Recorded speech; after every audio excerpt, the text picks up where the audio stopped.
Hi hello welcome to our channel. పిల్లలు బయట ice cream కావాలని అడుగుతున్నారా?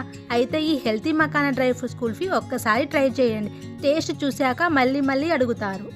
మరి ఎలా చేయాలో చూసేద్దామా? ముందుగా ఒక బౌల్లో మకానా, బాదం పప్పు, జీడిపప్పు, ఖర్జూర, పాంకిన్ సీడ్స్ తీసుకొని వేడి పాలలో అరగంట సేపు నానబెట్టాలి. ఇలా వేడి పాలలో నానబెట్టడం వల్ల ఇవి సాఫ్ట్గా తయారవుతాయి. హాఫ్ అన్ అవర్ తర్వాత ఇవన్నీ మిక్సీ జార్లో వేసి బాగా మెత్తగా గ్రైండ్ చేయాలి. మీకు స్వీట్ ఎక్కువ కావాలంటే కొంచెం హనీ కూడా వేసుకోవచ్చు. ఈ మిశ్రమం కొంచెం గట్టిగా అనిపిస్తే కొంచెం పాలు వేసి స్మూత్గా మళ్ళీ గ్రైండ్ చేయండి.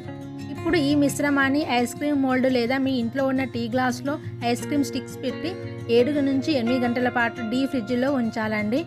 మనం ఇక్కడ ఎటువంటి షుగర్ కూడా వాడలేదు. ఖర్జూర మరియు హనీ వల్లనే నేచురల్ తీపి అనేది ఉంటుంది. ఇది పిల్లలకు చాలా హెల్తీ కూడా. 8 గంటల తర్వాత తీసి 2-3 నిమిషాల పాటు పక్కనే ఉంచండి. అలా ఉంచడం వల్ల కుల్ఫీ అనేది ఈజీగా బయటికి వచ్చేస్తాయి. Energy, iron, brain power, bone strong అన్నీ ఒకే కుల్ఫీలో. ఈ కుల్ఫీ మీకు నచ్చితే లైక్ చేయండి, షేర్ చేయండి. ఇలానే మరిన్ని వీడియో కోసం నా ఛానల్ సబ్స్క్రైబ్ చేసుకోండి. Thank you.